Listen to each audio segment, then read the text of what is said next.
This is Bloomberg Surveillance with Tom Keene and Paul Sweeney. Why are we upset if we're creating jobs? Inflation's still a thing out there for the everyday consumer. With Lisa Mateo on markets. The economic calendar jam-packed today. And Michael Barr with news. Tensions between the U.S. and China have heated up even more. The best in economics, finance, investment, and international relations. This is Bloomberg Surveillance on Bloomberg Radio.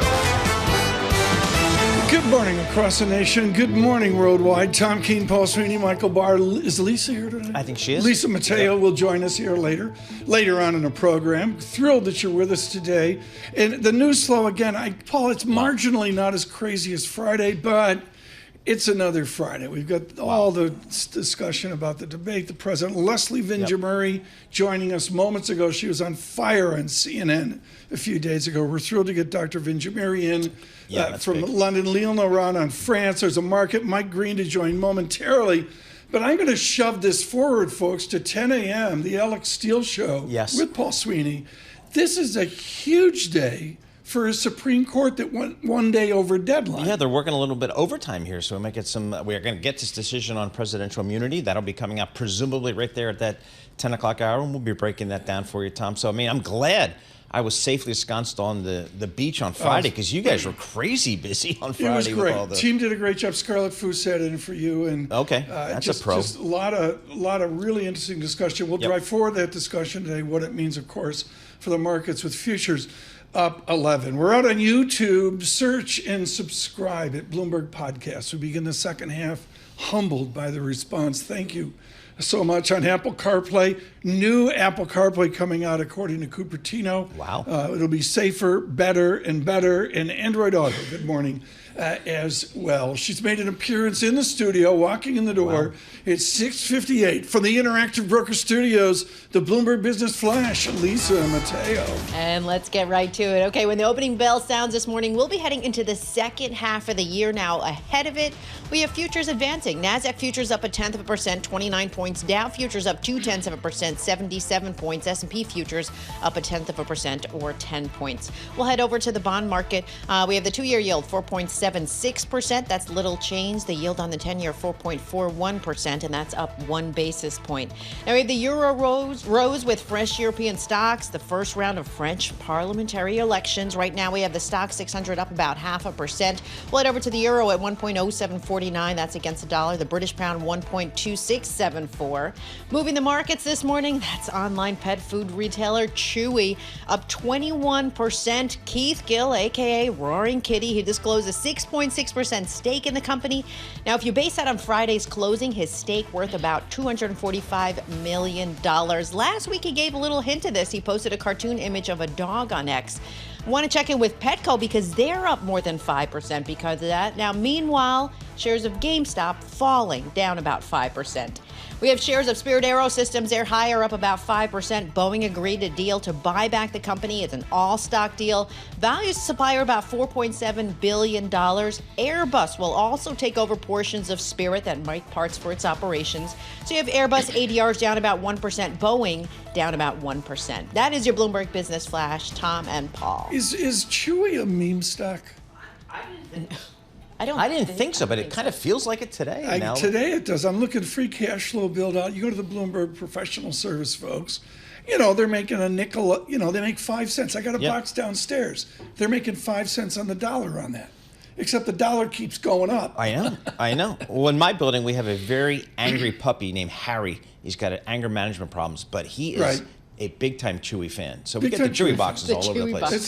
So it's a thing. It's a thing. Joining us now, speaking of anger management, Mike Green joins us here. I'm kidding, folks, this morning. The perfect guy to start with Simplify Asset Management. I can't think of the first conversation of July. Mike Green, we could go for 2 hours. Mike Green, I'm going to cut to the chase. How do mere mortals hedge? How do mom and dad, they own a little NVIDIA, they're fun, they never thought it'd go this high. How do you hedge if you're not a sophisticate like Mike Green? Well, I don't know how much that benefit of the latter is, but the simple answer is, one, recognize that we've had an extraordinary period. And if you're meeting your investment objectives, take some risk off the table. It's remarkable how many people I talk to who are well funded in their personal retirement plans and are taking just extraordinary risks at this point by buying companies that are extremely, extremely high multiple. The second thing I would say is that if you actually want to hedge, we're experiencing amongst the cheapest costs to hedge in history. The structure of the option market, when you have valuations this rich and interest rates this high, means that calls are structurally expensive and puts are actually quite cheap. That's compounded by the extraordinary demand to sell volatility that's pushed down the cost of hedging across markets. So S&P puts, while they are a low expectancy trade, I want to emphasize that, are amongst the cheapest they've ever been in history. So, Mike, should folks be taking this kind of equity risk in the marketplace today, or they should just sit maybe in a 2-year treasury and get darn near 5%? That's the advice I keep reminding people, is just that if you're actually looking at the real rate of interest that you're receiving, particularly at the front end of the curve, it relative to almost any period in history, a 2+%, almost 3% real rate is really quite extraordinary. Now, if you're trying to build significant wealth, absolutely you should be thinking in other areas. But if you're looking at the gains you've already had and recognizing the opportunity to protect them while earning those sorts of returns, really fantastic opportunity. So as we think about asset allocation here, Mike, I mean, how do you think about equities versus fixed income here? Where do we start? Well, this is the key challenge, right? I mean, if we go back a couple of years ago, the argument was there is no alternative. That's why valuations were high. Now, of course, that wasn't true for Europe, where there was even lesser alternative because yields were negative, or for Japan for that matter. But today, the narrative is, why would you ever buy a bond, right? People are looking at the losses from 2022. It's really important for people to understand that those losses were created by coming out of a long period of extraordinarily low interest rates. Whether we return to that is somewhat irrelevant. The opportunity set was created for huge losses. People should, in my opinion at least, ignore that, recognize that there's real opportunity there. What do you do with big tech? I mean, the bottom line is I just looked up Microsoft. It's like 36, 38 times earnings. I get it. But can we say, Mike Green, it's a cash flow juggernaut? Well, it is a cash flow juggernaut, and that's part of the underlying components, right? I come on and talk all the time about passive impacts on markets and the changing market structure.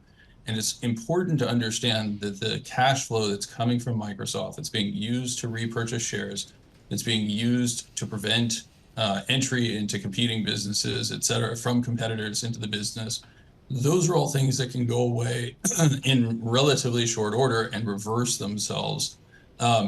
The most important component I would just highlight is that people have gotten the joke, right? They went from being conservative investors, buying the total market. Today, if I look at flows, they're increasingly consolidated into technology and growth oriented. People want to own the Mag 7. At this point, that's pushing them up, continuing to push them up relative to the rest of the market. But as companies like Nike showed us, that can change in a heartbeat. Hey, Mike, I see in your notes you say that investors should consider rotating into equity replacements. What's an equity replacement? Sure. So an equity replacement would be something that delivers an equity-based return without necessarily having the direct exposure. That can be anything ranging from a long-dated call option, right? We were talking earlier about the structure of the market making them relatively expensive, but at the same time, you're effectively buying that protection. You could put your money into that 5% 2-year treasury, buy an equivalent call option for almost nothing. People are seeing these in things like hedged equity funds. They're seeing it in buffer funds where the risks are significantly less, even as you're taking something off the top in your return profile. Mike Green, thank you so much. Great. You're thrilled to have you get us started. We'll get you on again soon. Oh, excuse me. I'm gasping with the news, so I'm looking at a map of Paris right now. Oh, mon Dieu. Oh, boy. Macron won Paris. That's it. Yep. We'll talk about that. Lots going on here. Stay with us on YouTube, on Apple CarPlay, and Android as well. With our news on July 1st, New York City, Michael Barr. Thank you very much, Tom. Paul, Lisa, President Biden's family gathered at Camp David to urge him to stay in the race despite his tough debate performance. Some family members are said to have criticized the way Biden's staff prepared him for the face-off. Wendy Schiller, director of the Alfred Taubman Center for American Politics and Policy at Brown University.